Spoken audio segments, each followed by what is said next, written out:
उत्तर प्रदेश के इलेक्शन का campaign start कर दिया है, तैयारी शुरू कर दी है? बिल्कुल, बीजेपी की चुनावी तैयारियां तेज हैं और जेपी नड्डा अध्यक्ष के तौर पर आए हैं। उत्तर प्रदेश में बीजेपी के नेताओं के लिए एक सुखद संयोग ये रहा है कि जो उत्तर प्रदेश का प्रभारी बना वो बीजेपी का आगे चल के राष्ट्रीय अध्यक्ष भी बना। ये एक लक आप बाई चांस भी कह सकते हैं, और ये निश्चित ही नेता तो बड़े किस्मत में और ज्योतिष में विश्वास करते हैं, हो सकता है वो मान्य बात। नड्डा जी इस देश में एक ऐसे बीजेपी के पार्टी के अध्यक्ष बने हैं जो वाकई में आम कार्यकर्ता से लेकर राष्ट्रीय अध्यक्ष के शीर्ष पद तक पहुंचा हुआ व्यक्ति है। इसको तो हर किसी को मानना पड़ेगा। लेकिन बीजेपी में बस एक खराबी है ब्रजेश जी, कि अगर बीजेपी नेता के सवेरे खुल के पेट भी ना साफ हुए तो वो एक लिए तोहमत लगा देंगे भाई इसके लिए नेहरू जिम्मेदार है। पर बीजेपी में यही एक समस्या है, बाकी बीजेपी में बहुत अच्छाइयाँ हैं। नड्डा जी पटना में पैदा हुए, हिमाचल प्रदेश की राजनीति करते हैं, वहाँ से वो विधायक बने, मंत्री बने और राज्यसभा के मेंबर बने, केंद्रीय मंत्री बने, आज बीजेपी के अध्यक्ष हैं। यूपी के इससे पहले प्रभारी रहे हैं। नड्डा ज़्यादा गुणा भाग वाले नेता नहीं माने जाते, काट छाट वाले नेता नहीं माने जाते, ना उनके नाम की ऐसी दहशत है जो अमित शाह के नाम की होती है पार्टी में। लेकिन वो सरल आदमी है, इसका मतलब ये नहीं है कि पार्टी में कोई निरंकुशता करे। उत्तर प्रदेश जैसे अब अगर राज्य बीरेन में जी किसी को सर्टिफिकेट दे रहे हैं तो हम लोगों को मान लेना चाहिए। जी देखिए, उत्तर प्रदेश जैसे राज्य में जी बहुत बड़ी बड़ी चुनौतियां हैं। सरकार बहुत प्रचंड बहुमत के साथ आई थी जी। कानून व्यवस्था हर सरकार के सामने चुनौती रही, योगी सरकार के सामने भी है, और बीजेपी उस पर जवाब नहीं दे पाती। ये बात सही है, तमाम सारी घटनाओं का उल्लेख यहाँ हुआ है। दूसरी बात यह है कि संगठन और सरकार पर आपने एक सवाल पूछा था। देखिए, इस सरकार को अफसर चला रहे हैं, उन्होंने संगठन को बौना कर दिया है। संगठन के नेताओं को अपमान सहना पड़ा है, उनके कामकाज नहीं होते हैं, विधायक तक परेशान घूम रहे हैं। तो इस सच्चाई से जेपी नड्डा भी वाकिफ होंगे और वो इस पर हो सकता है बात करें। अफसरों की निरंकुशता, भ्रष्टाचार ने इस सरकार को बहुत नुकसान पहुंचाया है, बहुत बदनाम किया है।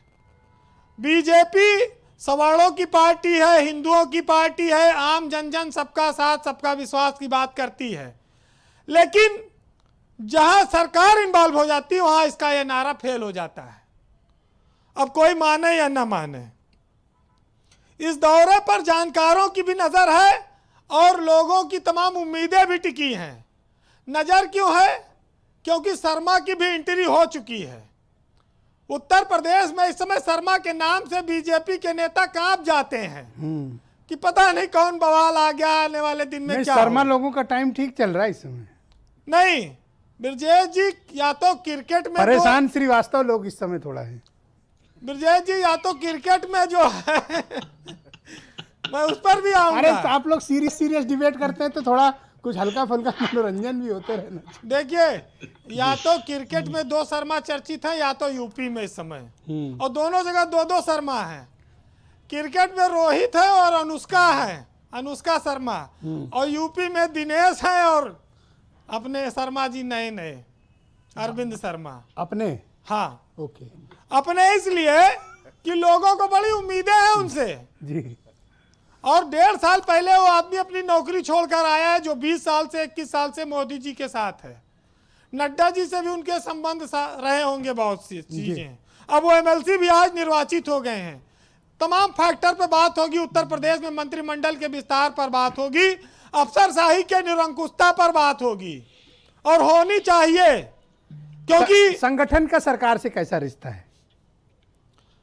संगठन और सरकार के बीच यही है कि तुम कीचड़ फैलाओ, हम कमल खिलाएंगे।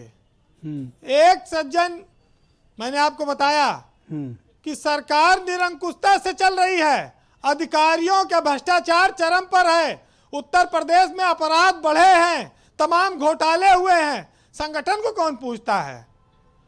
ठेका पट्टा सब पुरानी सरकार के लोग पहले से करते आ रहे हैं। हाँ, ये जरूर है कि एमएलसी का चुनाव हो या राज्यसभा का चुनाव हो, श्रीवास्तव काया समाज को सम्मान नहीं मिला।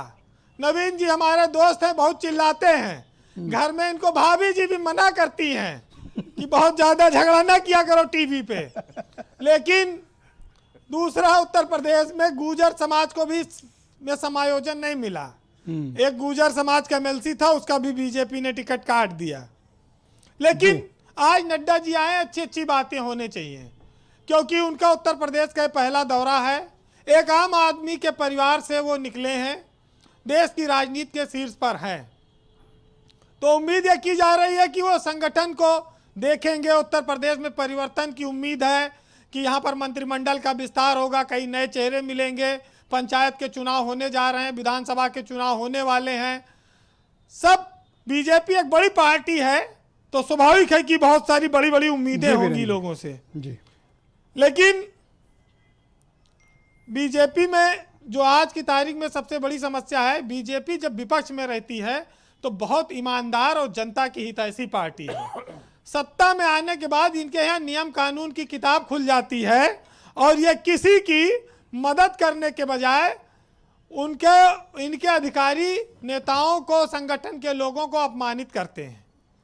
तमाम ऐसी स्थितियां जिलों में बनी हैं जहां पार्टी के पदाधिकारी अपमानित हुए हैं, थानेदारों द्वारा पीटे तक गए विधायक, तमाम लोगों के कुर्ते फटे हैं, जूता चप्पल चला है, सब लोगों को याद है। तो जो पार्टी विद डिफरेंस अपने आप को कहती है, उसमें और सुधार नड्डा जी के इस दौरे से हम लोग उम्मीद करेंगे। वो प्रबुद्ध जनों से मिलेंगे, हो सकता है बहुत सारी चीजें वो यहाँ से ले जाएं, और अच्छा वही होता है जो आत्ममंथन करता है और उस आत्ममंथन के बाद उसमें सुधार करता है। और बीजेपी एक ऐसी ही पार्टी है, लोग बताते हैं, आगे ईश्वर जाने। बहरहाल आज हम अटल के शहर में जेपी नड्डा का स्वागत करते हैं। तहजीब का शहर रहा, अटल जी का सम्मान देने वाला ये शहर लखनऊ। जेपी नड्डा के सम्मान में काफ़ी कुछ आज हुआ है और आगे कल भी होगा। लेकिन बीजेपी के इस नेता के नेतृत्व में बीजेपी और आगे बढ़ रही है। बंगाल का चुनाव उनके नेतृत्व में लड़ा जा रहा है, बिहार का वो जीत कर आए हैं, उत्तर प्रदेश में फिर वो जीत की कोशिश करेंगे, इसकी रणनीति बनाएंगे जी। जो भी हो, उनको अध्यक्ष बनने पर, उनको यूपी के आगमन पर बीजेपी में जो उत्साह है वो निश्चित ही फलीभूत हो जी। बहरहाल आज नड्डा के साथ जो लोग चल सकते हैं उनके लिए साहित्य कहता है कि सफर में धूप होगी, जो चल सको तो चलो, और सभी हैं भीड़ में और तुम भी निकल सको तो चलो, और किसी के वास्ते कहाँ राहें बदलती हैं, तुम अपने आप को खुद ही बदल सको तो चलो, और यहाँ किसी को कोई रास्ता नहीं देता, और मुझे गिराकर अगर तुम संभल सको तो चलो। बहुत बहुत धन्यवाद। और आपकी इन लाइनों की व्याख्या के लिए मैं नवीन श्रीवास्तव जी को आमंत्रित करता हूं, क्योंकि डिबेट के प्रथम चरण में भारतीय जनता पार्टी से कई सवाल विपक्षी दलों के प्रवक्ताओं ने किए हैं, उनका एक एक करके जवाब नवीन श्रीवास्तव देंगे। Go ahead. ब्रजेश जी, देखिए, सबसे पहले तो हमारे मित्रों ने कई प्रश्न किए। उन्होंने पूछा कि आप अपने कुछ काम बता दीजिए। उसमें ये चर्चा हुई कि उत्तर प्रदेश इन्वेस्टर समिट हुई थी, 4.5 लाख करोड़ की बात थी। मैं बताना चाहता हूं कि 1 लाख करोड़ से अधिक के काम शुरू हो चुके हैं और ज़्यादा दूर जाने की जरूरत नहीं है। लखनऊ से 70 किलोमीटर दूर संडीला है, वहाँ बर्जर पेंट, नेरोलेक प्लांट और इंग्लैंड की एक बेबले स्कॉट पिस्टल बनाने रिवॉल्वर वाली कंपनी, वो अभी लग चुकी है, उसको आप कभी जाके देख सकते हैं। रही बात कि आपने और क्या किया, अभी आगरा एक्सप्रेसवे की बात हमारे मित्र हफीज गांधी साहब कर रहे थे। मैं बताना चाहूंगा आपके चैनल के माध्यम से कि 301 किलोमीटर की सड़क 13,500 करोड़ में बनी और 342 किलोमीटर की सड़क हम 11,500 करोड़ में बनवा रहे हैं। कितना समय अंतराल है यह भी देख लीजिए। और अखिलेश यादव जी की सरकार में पूर्वांचल एक्सप्रेसवे का ठेका हुआ था 15,000 करोड़ का, हमारी सरकार में 11,500 करोड़ का, तो वो 3,500 करोड़ कहां जाना था वो भी प्रदेश की जनता देख रही थी, इसीलिए आपके विकास की हवा निकल गई। रही बात कि आपने और क्या किया, गांधी जी रुकिएगा, आऊंगा।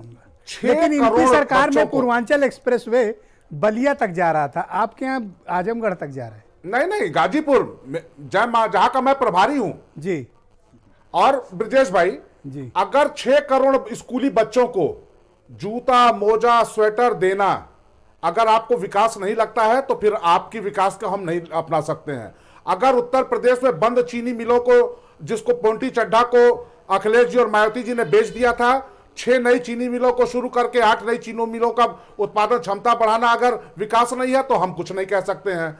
अगर उत्तर प्रदेश में 2017 में जब हम सरकार में आए 12 मेडिकल कॉलेज थे, आज 29 मेडिकल कॉलेजेस में पढ़ाई हो रही है, वो आपको विकास नहीं दिखता है तो फिर हम कुछ नहीं कर सकते हैं। बहुत सारे काम हमने किए। रही कानून व्यवस्था की बात ब्रजेश जी, तो निश्चित रूप से हम ये नहीं कह रहे हैं कि अपराध शून्य हो गए, लेकिन जहां भी अपराध हुआ है बिना किसी भेदभाव के हमने प्रभावशाली कार्रवाई की है। और जिन पुलिस अधिकारियों ने कर्तव्य निर्वहन में शिथिलता बरती उनके खिलाफ भी की है। आज जिस एसपी की बात हो रही है, क्या पिछली सरकारों में किसी एसपी के खिलाफ उसी जिले में एफआईआर हुई थी, उसके खिलाफ लुकआउट नोटिस जारी हुई थी, डीआईजी स्तर के अधिकारियों के खिलाफ वारंट जारी हुआ था, मुकदमे दर्ज हुए थे?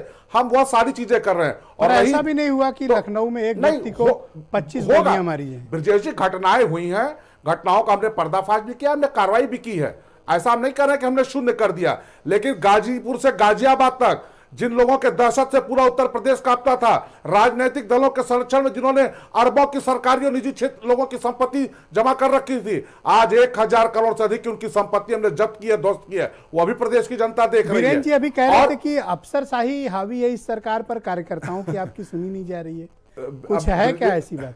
बीरेंद्र जी मेरे मित्र हैं, मैं नहीं कुछ कह सकता हूं। एक चीज और मैं कहना चाहूंगा ब्रजेश जी, अभी हमारे किसी मित्र ने कहा, ध्यान नहीं आ रहा किसने कहा, कि सबकी लड़ाई सत्ता से है।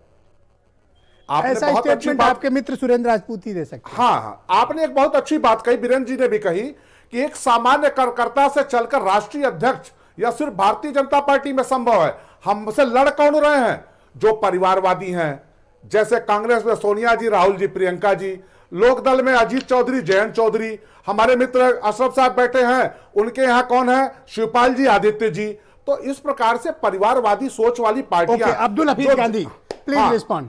यस, तो ये सारे लोग जो है हमसे लड़ रहे हैं और हम इनसे लड़ रहे हैं। और एक बात और मैं ब्रजेश जी कहना चाहूंगा, लोगों ने कहा कि शमशान कब्रिस्तान, पिछली सरकारों ने वोट बैंक की राजनीति के तहत एक वर्ग विशेष के लोगों को कब्रिस्तान की बाउंड्री तक सीमित करके रख दिया था।